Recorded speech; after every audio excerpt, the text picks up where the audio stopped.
আপনি যদি চিন্তা করেন যে পরিশ্রম ছাড়া আপনি জীবনে সফলতা অর্জন করবেন, তাহলে বুঝে নিতে হবে যে আপনি এখনো শুয়ে শুয়ে ফিডার খাচ্ছেন। তবে হ্যাঁ, কথাটা শুনতে যেরকমই শোনা যাক না কেন, এটাই কিন্তু রিয়েলিটি আর এটাই কিন্তু বাস্তব। সকাল সকাল ঘুমিতে উঠছি যে আজকে একটু সকাল সকাল রান্না, তাই ফ্রিজটা খুলে দেখি যে ফ্রিজের যে নিচে থাকবো যেন হেইনে কতগুলো চিংড়ি মাছ রাখছিলাম, তাই ফ্রিজের এই নিচে থাকে কিছু রাখলে হেয়া সহজে বাইর হতে এত কষ্ট, এক কথা ফ্রিজের লোকে লাগিয়ে থাকে। তরকারির দাম কম হওয়ার কারণে এত বেশি তরকারি কেনা হয়, মাঝে মাঝে যে দুই একটা পচ্চাও যায় হ্যাঁ কিন্তু খেলা হারা হয় না। তাই আজকে কিন্তু ফুলকপিটা অনেকটা দাগ হয়ে গেছে, এরপর কিন্তু বাইসে রয়েছে কিছুটা লইয়ে লইছি, দেখে বাজি করা যায় কি। মাছ মাংসের চেয়ে কিন্তু মোর একটু শাক সবজি, তারপর একটু ভাজি ভর্তা এগুলোই বেশি পছন্দ লাগে। তাই এই শীতের মধ্যেও কিন্তু আমি প্রতিদিন চেষ্টা করি যে একটা ভর্তা নয়তো একটা ভাজি কিন্তু মোর রেসিপির মধ্যে রাখতে। ইদানিং রান্নাটা কিন্তু আমি অনেক ব্যস্ততার মধ্যেই করি আর তাড়াহুড়া করেই করি। আপনারা অনেকেই কমেন্ট করেন যে মোর রাতের রান্না ভালো না। আরে ভাই, যারা যারা কমেন্ট করেন হেরা কি জীবনে কোনোদিন মোর রাতের রান্না খাইছেন? না খাইয়া কেমনে কন যে রান্না ভালো না? আর সবচেয়ে বড় কথা কি কইতে পারেন, মোর এটা কোনো রেসিপি ভিডিও না ভাই, এটা কিন্তু রান্নার ভিডিও না, মানে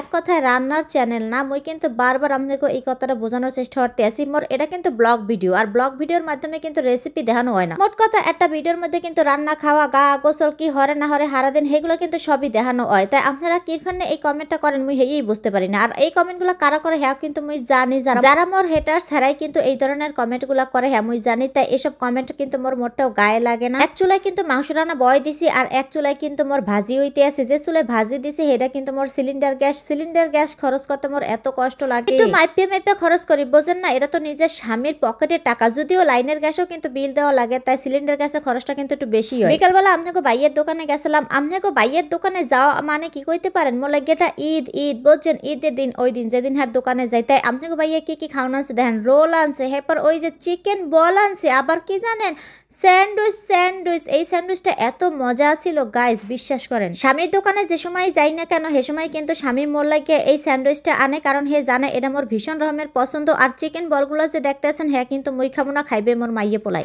ফাস্ট ফুড মোর আর মোর মাইয়ে পোলার এত বেশি পছন্দ, যদি সারা দিন ভাত না খাইয়ে ফাস্ট ফুড খাইতে দেয় বুঝছেন, হেতে এক ফিরো কমও না যে কিরফানে ফাস্ট ফুড দিছে, এত বেশি পছন্দ। এরপর স্যান্ডউইচটা খাইয়ে কিন্তু মুই আবার একটু রোলটাও ট্রাই করতে আসলাম। ফাস্ট ফুড এত বেশি পছন্দ যে যদি মোর আর মোর মাই পোলারে সারাদিনই খাইতে দেয় বুঝছেন, সকল কিছু খাওয়ান বাদ দিয়ে মোরা কিন্তু সারাদিন ফাস্ট ফুডই খাইতে পারবো। যেহেতু স্যান্ডউইচটা মোর ভীষণ রকমের পছন্দ, এরপরে স্যান্ডউইচটা একটু বেশি খাইতে আসলাম। তাই আজকে কিন্তু স্বামীর দোকানে এসে খাওয়া দাওয়া করতে না, মোটামুটি মোট ঘরে ফানে টুকটাক কিছু জিনিস লাগবে হেই লইয়ে যামো আর কি, স্বামীর ছোটখাটো বাস দিতে আইসিব। হেই পর আবার খালাতো ভাই আইছিল স্বামীর লগে দেখা করবে হেরফানে। তাই খালাতো ভাই যেহেতু আইসে, দুলাভাই মানুষ, শালারে তো আর খালি মুখে বিদায় দিতে পারে না, হেরফানে কিন্তু শালারেও খাওয়াইছিল স্যান্ডউইচটা। আর এই যে দেখেন আপনাকে মুনিয়াফায় কোক খাইতে আছে, কোকটা খাওয়ার পর বুঝছেন মোর 10 মিনিট যায় খালি ঢোক দিতে টুকটাক যে জিনিসগুলো নেওয়ার ফানে আজকে দোকানে আইসি। এই যে দেখেন জগ মোর ঘরে বুঝছেন পোলা পাইনে খালি জগ ফাড়াই হালাই, কয়দিন পর পরে মোর ঘরে নতুন নতুন জগ লাগে, হেরফানে ভাবছি জগ নিমো একটা।